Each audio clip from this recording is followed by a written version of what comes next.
এগুলোকে সংরক্ষণ করার জন্য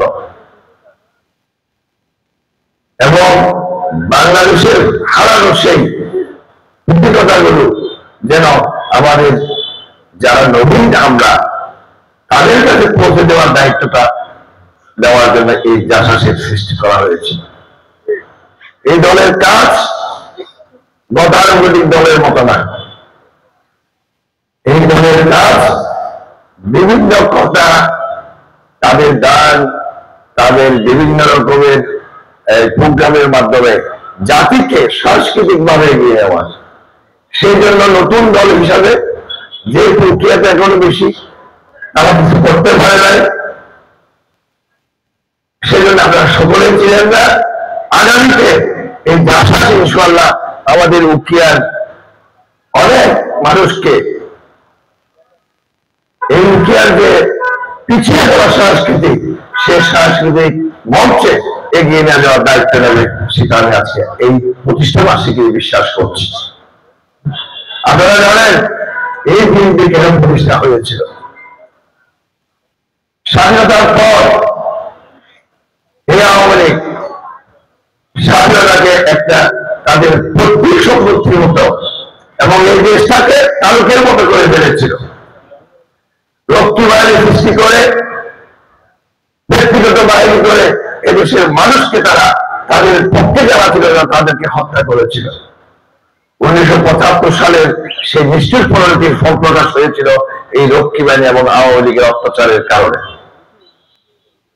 তারপর কি হলো? শেখ মুজিবের মরার পর বাংলাদেশে অনেক রাজনৈতিক চলায় উঠার পর শহীদ জিয়া, প্রেসিডেন্ট জিয়া রহমানের হাতের মাধ্যমে বাংলাদেশ আবার ওই হিন্দুস্তান মুক্ত হলো, গঠিত হলো যার দল পরবর্তীতে বিএনপি।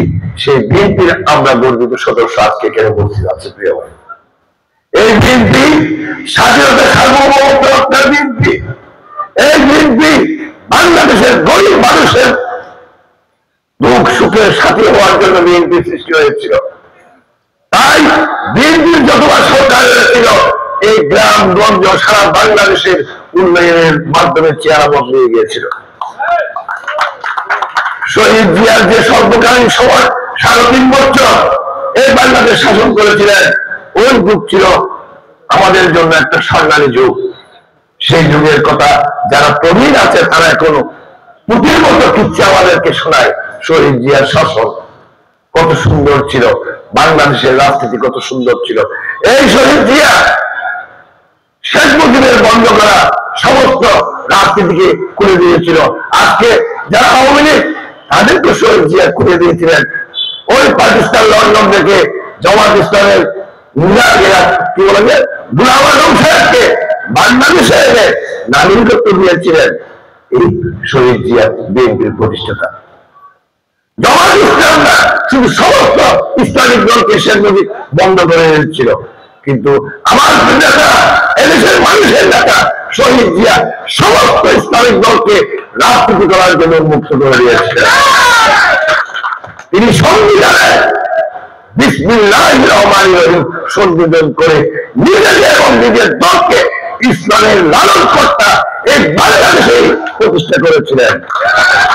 সুতরাং এই বিএনপি স্বাধীনতার সার্বভৌমত্বের যেমন একদম ইসলাম এবং অন্যান্য ধর্মের রক্ষার অগ্রদূত হিসাবে সবসময় জাতির কাছে পরিচয় দিয়েছে। কিন্তু আজকে এমন এক সময় এই প্রতিষ্ঠা বার্ষিকী অনুষ্ঠিত হচ্ছে যখন সারা বাংলাদেশে মানুষের দুঃখ কষ্ট কি কম? আপনারা কি এখনো কষ্টে আছেন না? বলেন, বিচার আছে? এখন তো বিচার নাই, কোথাও বিচার মানুষের অভাব অভিযোগ শোনার মতো অবস্থা নেই। কেন এই অবস্থা? কারণ নির্বাচিত কোন সরকার নেই, এবং জবাব দেওয়ার মতো কোন সরকার না থাকার কারণে আজকে দেশে মানুষ নিজের পরিবার মেটাতে পারছে না। আমাদের কাছে মানুষ আসে কিন্তু আমাদের তো যাওয়ার মতো ক্ষমতা নেই, করার মতো ক্ষমতাও নেই। তারপর চেষ্টা করি আমরা মানুষকে পরামর্শ দিয়ে অন্তত সাহায্য করার। আমরা চাই সেই কাঙ্ক্ষিত আগামী বছর ফেব্রুয়ারি যে নির্বাচন জাতীয় নির্বাচন করার কথা, সেই নির্বাচন যেন সঠিক সময় হয়। জাতি আজকে সেটাই চাই বর্তমান অন্তর্বর্তীকালীন সরকারের কাছ থেকে। কিন্তু আমরা একদিকে দেখতে পাই কিছু কিছু আমাদের এই বাংলাদেশে কিছু কিছু দল সবার আগে ৩০০ আসনে এমপি মনোনয়ন দিয়ে দিয়েছে। সব জায়গায় তারা নির্বাচনের ভিতরে বুথ খুঁজছে, কিন্তু আমার বলে কি আমরা নির্বাচনে যাব না, না হলে নাকি নির্বাচনে যাবে না। কিসের পেয়ার পদ্ধতি?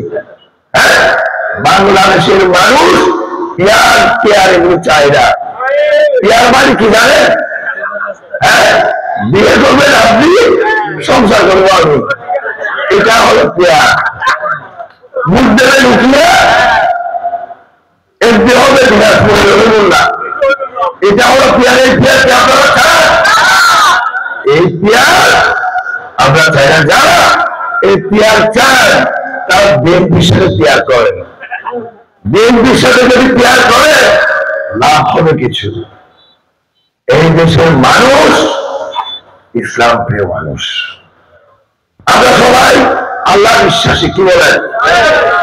আমরা ৫ ওয়াক্ত নামাজ পড়ি না, আমরা হজ করি না, আমরা যাকাত দিই না। এখানে কি কেউ ইসলাম বিরোধী আছে? কিসের জন্য আমরা এত জঙ্গি এবং ইসলামকে মানুষের কাছে পরিচিত করবেন? এই বাংলাদেশে ইসলাম কিভাবে আসছে? আগে তো এখানে হিন্দু এবং যারা নাকি বুদ্ধ তাদের শাসন ছিল। ওই আরো গরিব, ওই আরো দিক থেকে বিভিন্ন দরবেশ তারা এসে এই বঙ্গভূমি ইসলাম প্রচার করেছে এবং আমরা ইসলাম ধর্মে, আমরা আজকে ইসলাম ধর্মে বিশ্বাসী আছি। সাধারণ লোকগুলো এখানে আসছে কোন দল করেছিলেন নাকি? হ্যাঁ, কোন ইসলামী দল তো করেন নাই। সামরগুম কোন দল করেছিলেন? করেন নাই। বারোনিয়া এই চট্টগ্রামের কোন দল করেছে? করে নাই।